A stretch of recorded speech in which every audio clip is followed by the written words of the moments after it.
Good evening, everyone. We'll go ahead and start the meeting, and before we get too far into it, the first person I'd like to speak to is Pat. You'll have the floor. Sure. Would you stay right there, ma'am? Ma'am? Yeah, you can stay right there. Thank you. Good evening. No, you can stay right there. Watch. My name is Patrick Linehan. I am a financial advisor with Modern Woodmen of America, which is a financial services company located right here in Oakland. We've been around for long time, 130 some odd years. We help people plan for their financial security, whether it's through life insurance, retirement products, or retirement distribution. What makes us different is we're a fraternal company. We give back to the communities that our members serve, that our members live in. Whether it's through volunteer opportunities, assembling picnic tables, or for local schools, buying mittens for kids, or even supporting local businesses by meeting once a month and just kind of spending some money there. One thing we get to do once a year is give out something called the Hometown Hero Award. This award is provided to someone who's served with distinction in the community, whether it's volunteering or public service. Past recipients would be the likes of Officer Dusty Woodside, who was our school resource officer for many years, or the local school principal John Moody, who led the school through some very tough changes and difficult times. Tonight I'm here to honor one of the local Oakland employees who served people in the community for over 35 years. This person has served with distinction, holding several positions, including town manager twice. Not very many things go on in the town without this person knowing about it or helping to facilitate it. That being said, one of the distinctions of this person, besides earning the respect of everyone in the community, is she treats everybody the same. Whether it's somebody who comes in paying taxes on $1 million home, registering a dog, or even as I've experienced, someone coming in applying for general assistance. Everybody gets treated with the same dignity and respect. So tonight, being awarded Hometown Hero, she'll receive a $100 voucher that she'll fill out and I'll send back to my company, and we'll send her a check to donate to a charity of her choice, as well as giving this person a plaque and a certificate. It gives me great pleasure to announce Jan Porter is Modern Woodmen's Oakland Hometown Hero.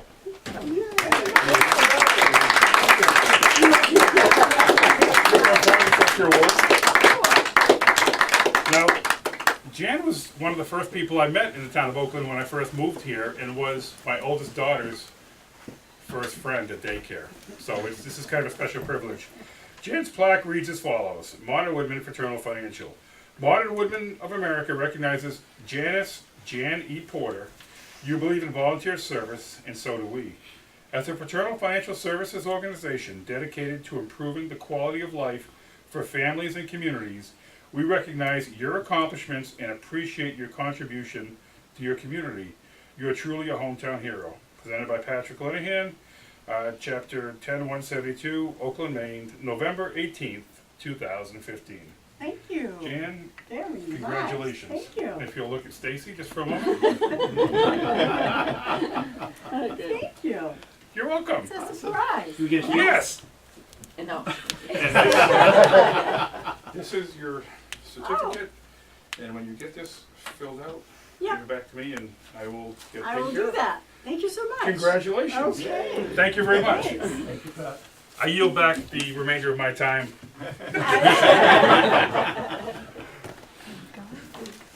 Congratulations. That you want one? Well deserved. First item on the, second item on the agenda tonight is approving minutes held from October 28th.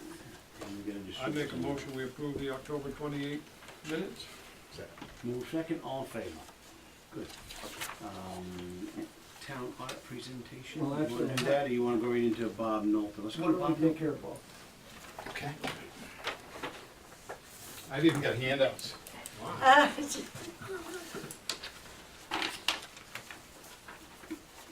There is a town street that you may not be aware of called Baker Avenue, Thank you. which comes off of High Street. If you look at the first page, that's the acceptance, the top paragraph by the town of Oakland voters in 1917 or 16, 1916 on the article. Next page is the oldest tax map we have in Oakland, and it shows Baker Avenue. Baker Avenue runs in next to what used to be the ice cream shop up on High Street. With the pond there, I think you're all familiar with that. There were a cluster of houses. I've researched 12 lots that were back in there in that tiny little space. All of them accessed High Street through Baker Avenue. There's no evidence of Baker Avenue there anymore. No pavement, no nothing. The third page is a survey I'm doing for my client, who happens to own the land around Baker Avenue. And I've had a discussion with lawyers at Martin, Dubois, Bernier, and Stevens as to whether or not the article that's typed over on the front page was actually an acceptance of the street or just a motion and an approval to grant a sum of money to make a street. Semantics, but what I'd like to do is to educate the council on this matter, suggest that the council discontinue Baker Avenue, and to also grant my client, through a quitclaim deed, all the interest in the land in Baker Avenue that they acquired from a guy named C.A. Winslow back in 1917, the year after this was voted on. He owns both sides of the street for most of it. There is another landowner that owns the very end of it, Stephanie Carver. So what I'm suggesting is that if it's okay with the council and the town attorney, that we draft up the documents to get this done, and put this to bed. Relinquish all the rights the town may have and the public, the general public. Bob, is your client willing to pay the cost of the town's attorney? I think he is. I'll run that by him, but, yeah. He'd like to see it go away. I have not talked with Stephanie Carver, but I don't think she has any interest in this street whatsoever. I will talk to her before we finalize things, because she's part of the deal.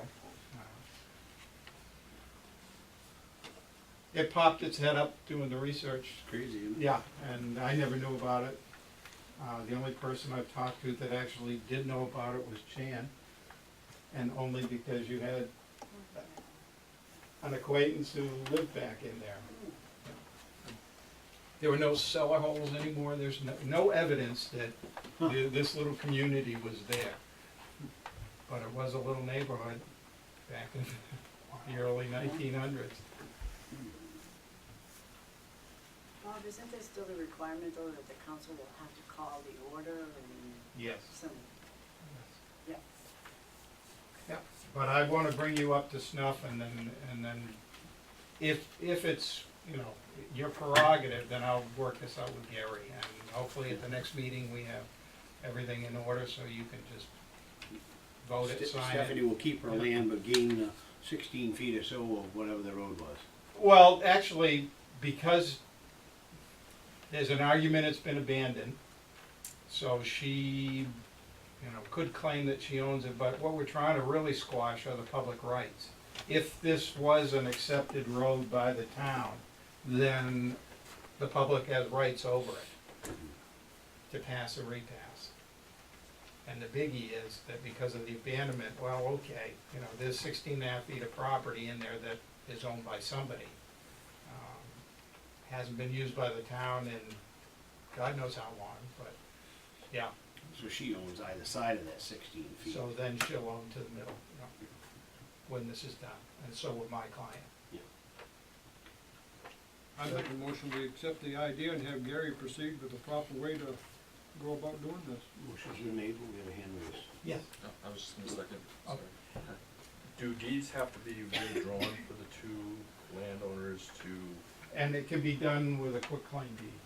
so both? So what the town says is basically a quitclaim deed versus a warranty deed. The town says, if we have any interest in it, we're deeding it to you. This is like when we sell tax-acquired property. Right, you're not warning and defending anything. You're saying, So we'll if be I have any doing, interest. we'll be doing two of those, one to each of the landowners, which will theoretically free it to them. And luckily, it's only two landowners. And, can't love. Motion's made, we have a second?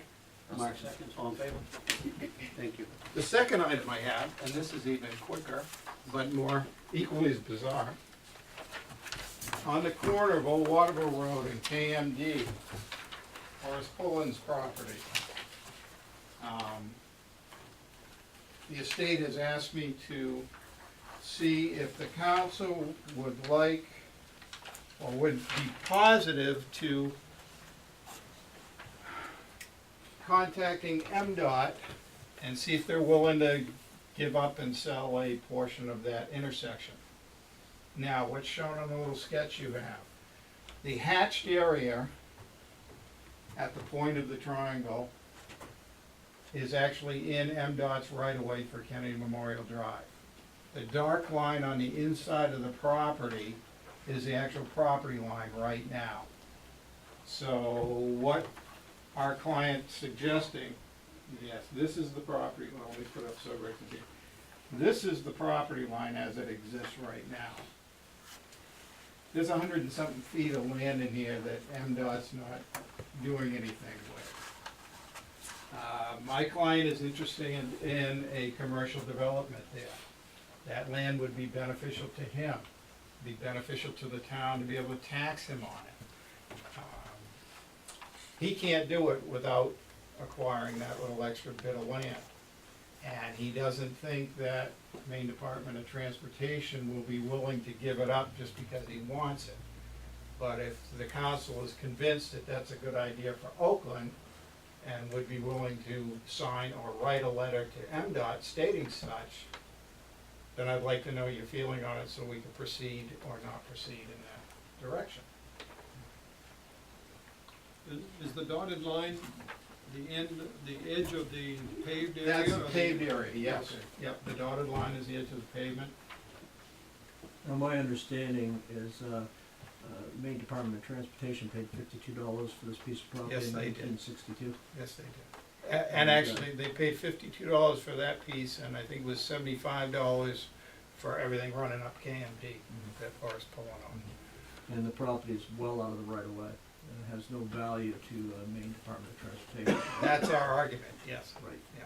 They acquired, the reason they acquired, well, let me hold it up again. On this line is this was an old property line. And they just never went back. I mean, if the town could help negotiate this land sale, this could create a commercial property there that would be beneficial to the town of Oakland. And I'm certainly in support of that myself. Just throwing that out there, we're not in a hurry on this. What makes, is it the size of the lot that makes it a commercially viable Yes. option, or is it the frontage, or is Both. it just the, what is the size with and without it? Right now, the total Pullen property is 2 1/3, 2.5 acres, most of which fronts on KMD. And with that, what would be? It's not a lot of land, it's, I don't know, it's probably a couple thousand square feet that you're looking But at. you say it's not commercially viable without that land? It would be more commercially viable with it. This particular company likes the landscape, and that would pretty much be a landscaping issue for them. If they want to make it. So there is a company that is interested in the property? I guess my only question would be for DOT is, you know, as we're talking about the whole rerouting of KMD, 3 lanes to 4 lanes to 3, and the flow in and onto that, I would have thought where they had this land originally, they may have wanted to make that corner a little less pointed for turning. there, but they haven't. They haven't. No. So I guess if they're not interested. And again, they may redraw those lines, you know, yeah, we're willing to give you something, but this is what we'll give you, or we'll sell you. And, yeah, this is just a suggestion, and I think that, Sounds like a real benefit to Oakland. I think, I'd like to see us proceed with it. So is that your motion? If there's no more discussion, I'll make a motion that we, have Gary proceed with the DOT and go out to see if we can make this happen. Second. Yes. All in favor? thank you, gentlemen. Thank you, Bob. Now, let's go to the other. My job is just patiently, dance and say, let's do it. Yeah. Hi, Doug, thanks for coming in tonight. Thank you, Bob.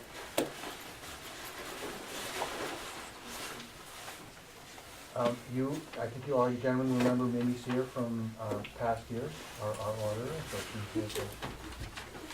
Okay, Doug gave you 3 new pages, for whatever reason when the report was printed, a couple of the graphs, none of the data changed, it was just the labels, the technology outsmarted me and I missed it, so those are your replacement pages. And tonight I'm just gonna go over a few, highlights from the financial statement and then, answer any questions you might have. Jumping right into the financial highlights, the total government-wide net position, that's the general governmental activities and the sewer department combined, ended the year at $15,605,869, which was a slight decrease from the prior year of $64,100. And the town combined general fund balances ended at $2,873,325, which was an increase of $303,000 from fiscal year 14. Page 12, this statement 1. This shows the information on all the town's asset and liabilities with the difference between the two represented as net positions. It's broken down into 4 sections: the assets, liabilities, deferred inflows of resources, and then your net position. Under assets, as usual, you have the due from other governments of just under $37,000, and that's the homestead, the remaining homestead money from fiscal year 15 that wasn't received until July of 2015. Your prepaid expenses of just under $10,000, that's the pre-buy on the gas and diesel. And then taxes receivable and tax liens receivable, you can find a breakdown by year on page 34. Schedule C, but approximately 97% of the 2014-2015 tax commitment had been collected as of June 30th, which is good.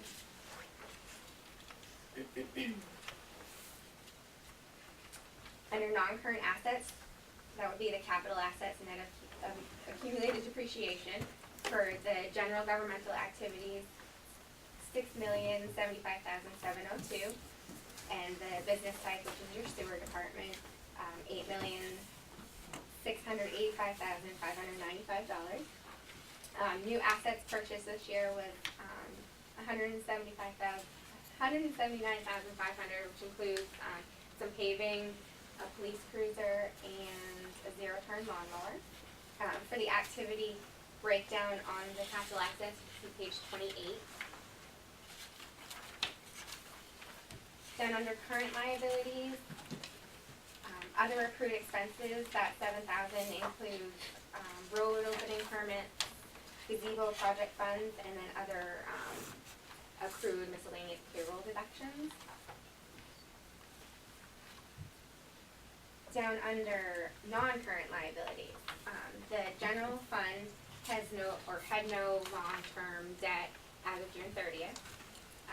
Under the business type sewer fund, the long-term debt decreased by $55,752, which is the principal payment on the outstanding loan or outstanding bond, leaving the total outstanding bond amount at $2,339,144.